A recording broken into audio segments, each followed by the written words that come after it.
Este país tiene la tasa de desempleo más alta de América Latina, y es una tasa falaciosa, es una tasa mentirosa, porque confunden en las encuestas la ocupación, que no es un empleo, que la ocupación es propia de la informalidad, con el empleo. Si se conociera realmente la tasa de desempleo en este país, que no es del 11 como en Estados Unidos, sino que es mucho más alta, yo creo que diferentes serían las reacciones sociales en este país.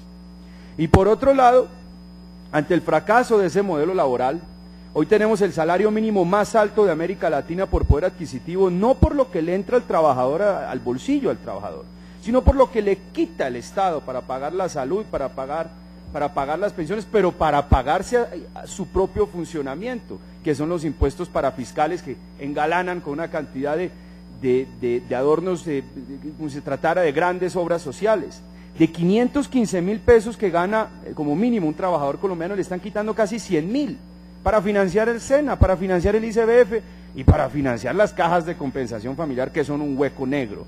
3 billones de pesos reciben de renta las cajas de compensación familiar. ¿Y cuál es el impacto social de sus políticas? Ninguno, más allá de la obstinación corporativista y de extrema derecha de pensar que esos son elementos buenos de institucionalidad y elementos buenos a la hora de unas políticas sociales que yo francamente no entiendo.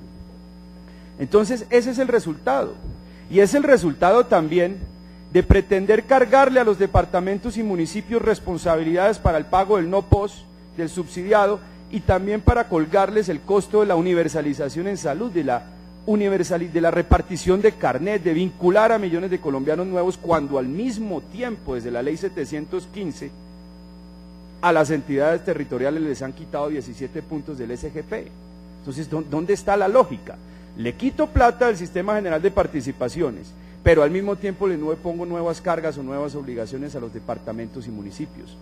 Yo creo que simple y llanamente la lógica del sistema que se ha venido defendiendo fracasó. Este modelo laboral colombiano que fracasó no es capaz de sostener a este sistema o este régimen de salud.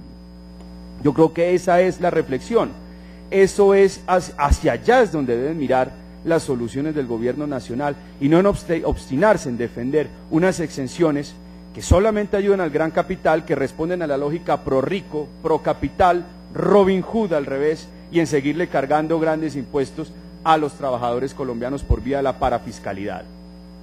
Por otro lado, me queda a mí muy difícil entender cómo se expiden unos decretos de esta naturaleza cuando claramente fueron inspirados o redactados por personas ligadas a uno de los actores del sistema, que son las EPS.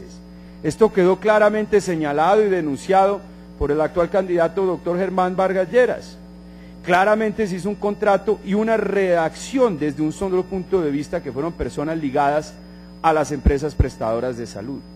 Unos decretos de esta naturaleza deben ser por lo menos concertados, no solamente con el Congreso, porque la nueva lógica de concentración del poder y de estado de opinión pareciera avasallar a las instituciones de este país, pero por lo menos sí con los pacientes, las asociaciones de pacientes que claramente se han sentido burlados en la redacción de estos decretos, con las clínicas, con los médicos, tal vez los más interesados y los más llamados a venir a opinar sobre la expedición de estos decretos. Me parece a mí que esto amerita una reflexión muy profunda de esta comisión del Congreso de la República y una explicación muy clara del gobierno nacional, porque no la ha habido.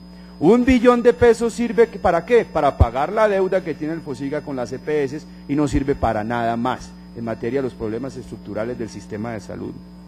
Y por otro lado, y para concluir, señor ministro, a mí me parece inverosímil, señor ministro de Hacienda, que hoy estén expidiendo en estos decretos unos nuevos impuestos que parten del principio de tarifa única.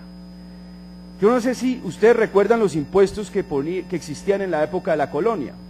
Era una tarifa única, eran los impuestos reales. Es como pensar que existe una tarifa única de impuesto para quien compra un Renault 4 o compra un Maserati, pero ese era el criterio impositivo hace 200 años.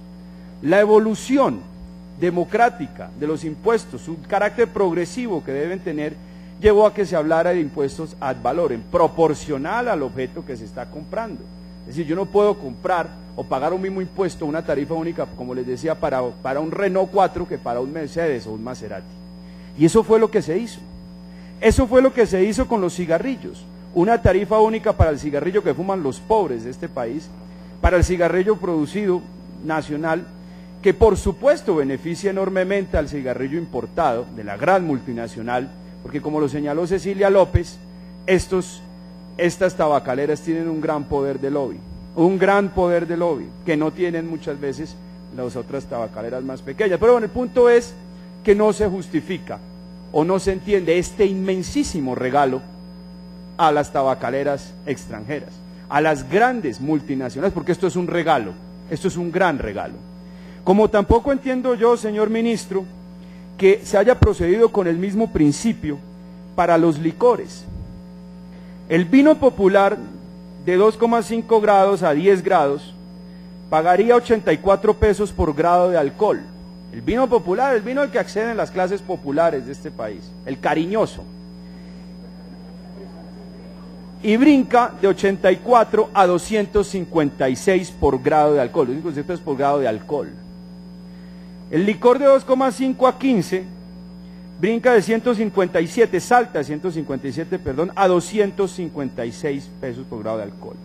Pero los licores importados, que per se, pues su consumo es elástico, porque si a un rico le ponen 30.000 pesos más de impuestos o 40.000 pesos más de impuestos su botella de whisky, créame que no va a pasar de tomar whisky a tomar cariñoso, lo mantienen absolutamente, no lo tocan.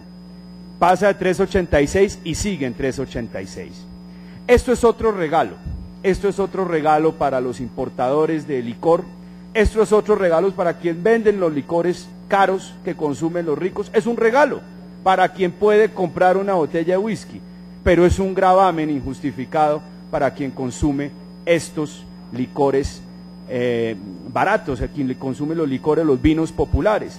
Y yo no sé, señor ministro, doctor Oscar Iván, si usted de pronto debió declararse impedido a la hora de firmar estos decretos, porque esto facilita, esto favorece, señor ministro, a los importadores de licor, y ahí hay familiares suyos importando estos licores, señor ministro. Entonces, como lo muestra la Cámara de Comercio, como claramente en Cámara de Comercio lo muestra. Entonces yo no quiero llegar a hacer acusaciones más allá de esto, señor ministro, pero a mí no me entra en la cabeza que una práctica tributaria tan regresiva como esta se haya podido presentar, y más aún creo yo que para aclarar esto ante los colombianos debió de pronto declararse impedido. Muchas gracias.